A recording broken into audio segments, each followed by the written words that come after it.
Olá, fofurinhas! Hoje vou gravar um vídeo rapidinho para vocês, para a gente trabalhar alguns conceitos importantes quando a gente vai falar de reprodução, ok? Então, são palavrinhas que a gente tem que entender o significado e entender o que está acontecendo. Qualquer dúvida que ficar na explicação desse conteúdo, me mandem uma mensagem. Ok, gente, então, primeira palavrinha que... Primeira fala, eu já tô dando uma gaguejada, né? Ai, Deus, desculpa. Primeira palavrinha que a gente vai trabalhar é fecundação. Então, fecundação é o momento que o espermatozoide se funde com o óvulo. O que é fundir, gente? É quando ele consegue entrar dentro do óvulo, certo? É importante lembrar que o processo de fecundação vai acontecer quando um espermatozoide fecundar um óvulo. Não há possibilidade de 2 espermatozoides fecundarem um óvulo, certo? Então, lembrem disso. Só tem compatibilidade com a vida quando um espermatozoide fecunda o óvulo. Ah, mas e se 2 fecundarem? Porque eu acredito que essa ia ser a pergunta na sala de aula, então eu vou me antecipar aqui. Se 2 fecundarem, gente, é incompatível com a vida. Por quê? Porque nós temos metade do material genético do pai no espermatozoide, então é uma célula N, né, uma célula haploide que a gente chama, e metade do material genético na célula da mãe, que vai ser o óvulo.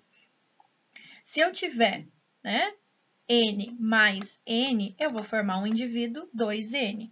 Na nossa espécie, N corresponde a 23 cromossomos. Então, 23 mais 23 formamos um indivíduo de 46. Todos nós temos 46 cromossomos. Se acontecer de fecundar mais um espermatozoide, ia ficar N mais N mais N. Ia ficar um organismo 3N. Impossível, não existe, tá? Isso daí, pode acontecer? Pode, mas vai ser um aborto espontâneo. Essa criança não vai conseguir se desenvolver dentro da barriga da mãe, tá? Então, não existe esta possibilidade. Por favor, lembrem disso.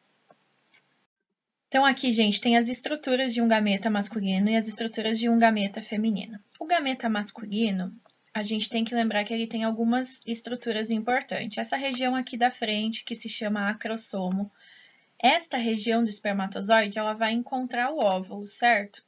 E ao redor do óvulo, vocês estão vendo que tem uma camada considerável de gordura que nós chamamos de corona radiata. Esse acrossomo é responsável por digerir essa camada de gordura para conseguir entrar no interior do óvulo. Então, esse acrossomo é importante. Aqui na parte do colo, a gente tem bastante mitocôndrias. Para quem não lembra, as mitocôndrias, elas são organelas que trabalham produzindo energia. Por que precisa produzir energia para esse espermatozoide? Porque esse flagelo precisa bater, né? Ele se movimenta com um formato de chicote. Então, à medida com que o flagelo vai se movimentando, ele precisa de energia que são produzidas pelas mitocôndrias. Lembram que essa energia ela vem lá da vesícula seminal, que produz um líquido rico em açúcar. E todos os seres vivos produzem energia através de açúcares, certo? Então, essas são as estruturas importantes do espermatozoide. No caso das meninas, as meninas elas desenvolvem uma célula que se chama ovócito secundário, antes do óvulo. Só vai virar um óvulo a partir do momento que o espermatozoide fecundar, ok? Que o espermatozoide entrar aqui. Essa célula ainda está em divisão, esse ovócito secundário. Então, precisa acontecer a fecundação para se tornar um óvulo. Popularmente, nós já chamamos isso de óvulo e tá tudo certo, tá? Mas, como vocês são alunos muito inteligentes, vocês vão lembrar disso, né? Que passa por estágios, ovócito primário, ovócito secundário, para daí sim se tornar um óvulo. Então, só vai se tornar óvulo se acontecer fecundação. Essa zona pelúcida, que é essa camada roxinha aqui, depois que acontece a fecundação, ela forma uma barreira, gente. Então, ela não deixa mais nenhum espermatozoide entrar, tá? É por conta disso que somente um espermatozoide fecunda um óvulo. Aqui a gente consegue ver imagens reais, tá? Da fecundação. Então, olhem quantos espermatozoides conseguem encontrar o óvulo e olhem o tamanho de um óvulo, de um ovócito secundário, né? Vamos corrigir. e de um espermatozoide. Então, o primeiro espermatozoide que conseguir perfurar essa camada, certo? De gordura, que é a corona radiata, vai ser aquele que vai fecundar o óvulo. Gente, só entra o material genético, tá? Porque essa parte aqui do espermatozoide está toda desgastada, já produziu muita energia, então não tem por que entrar toda essa parte do espermatozoide. É por isso que nas nossas mitocôndrias nós só temos material genético das mães e não dos pais, porque as mitocôndrias do espermatozoide não entram no momento da fecundação. Então, nós tivemos o primeiro conceito, que significa fecundação, ok? Fecundação, espermatozoide entrando dentro do ovócito, secundário. Existe um segundo termo na biologia que se chama fertilização. O que significa fertilização? É quando, gente, o material genético do pai se une com o material genético da mãe, do espermatozoide com do óvulo agora, né? Então, lembra que eu falei para vocês que entra material genético do pai, que é N. Aí entra material genético da mãe, entra não, né? Já tá lá dentro, que é N. O momento que a gente une esses dois materiais genéticos para formar um núcleo lá na célula, 2N, nós chamamos de fertilização. Na internet, vocês vão ver essas duas palavras como sinônimo, fertilização e fecundação, mas não são, tá? Então, para acontecer o desenvolvimento de um zigoto, tem que acontecer primeiro a fecundação e depois a fertilização. Eu tenho que deixar essa célula fértil para que ela se desenvolva em um futuro bebê fofo, como vocês já foram. E o próximo conceito se chama nidação. O que seria uma nidação?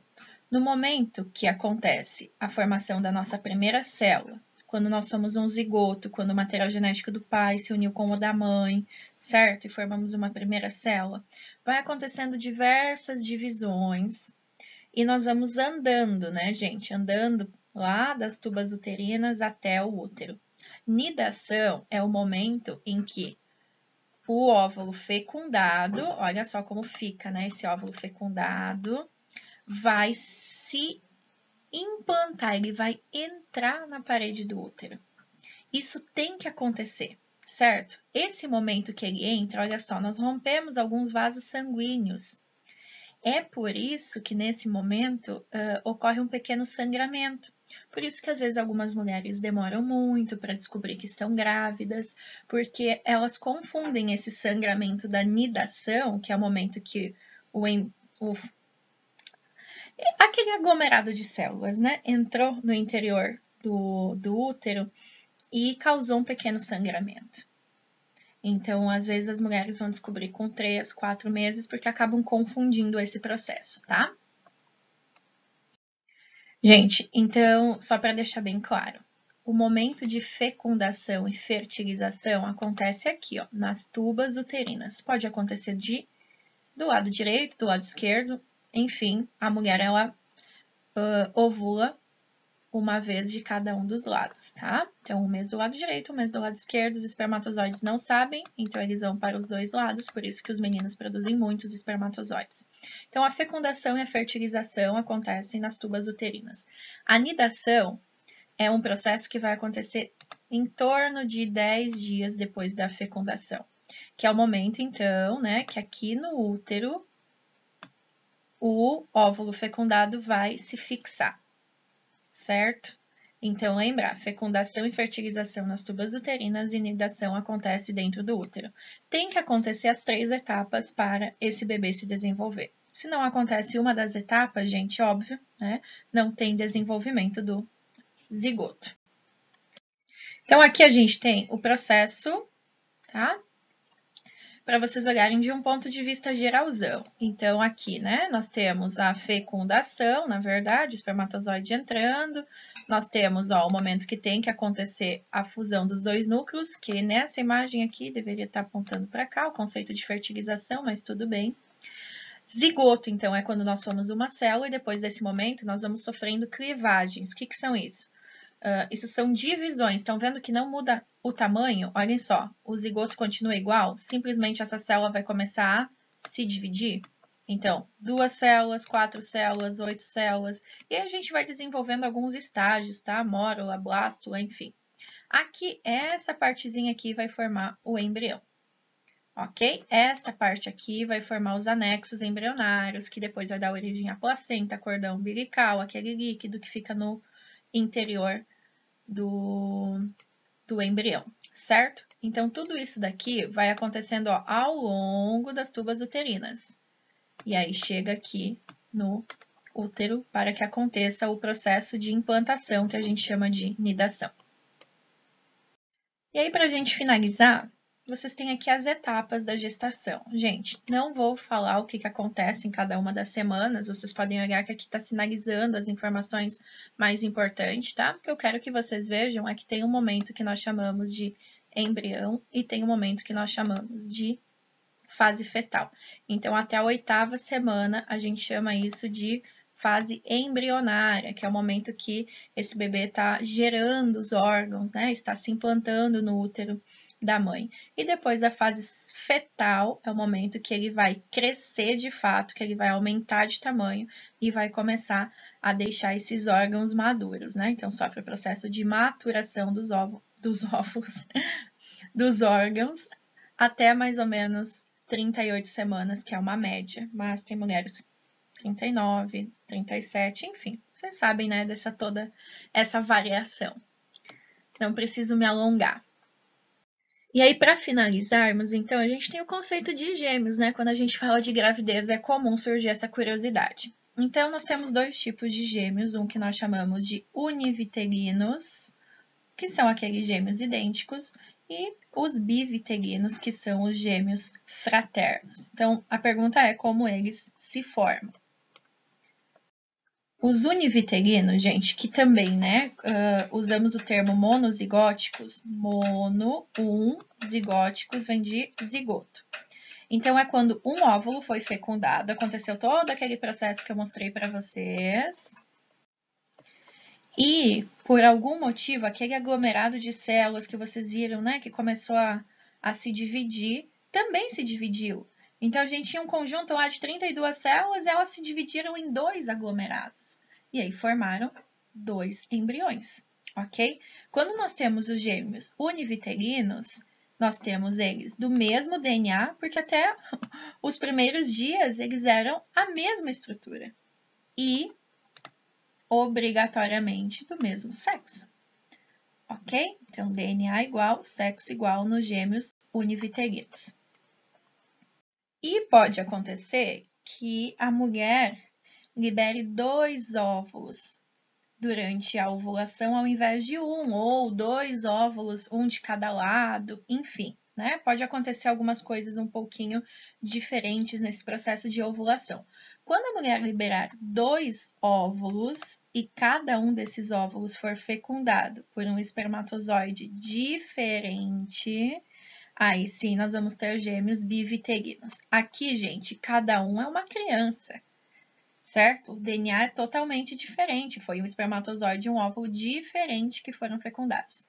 Então, aqui não existe uma regra nos gêmeos dizigóticos, né? Vieram de 2 zigotos. Então, nós temos 2 placentas, nós temos cada um com o seu DNA, por isso que pode ter menino e menina, 2 meninos, 2 meninas, tá?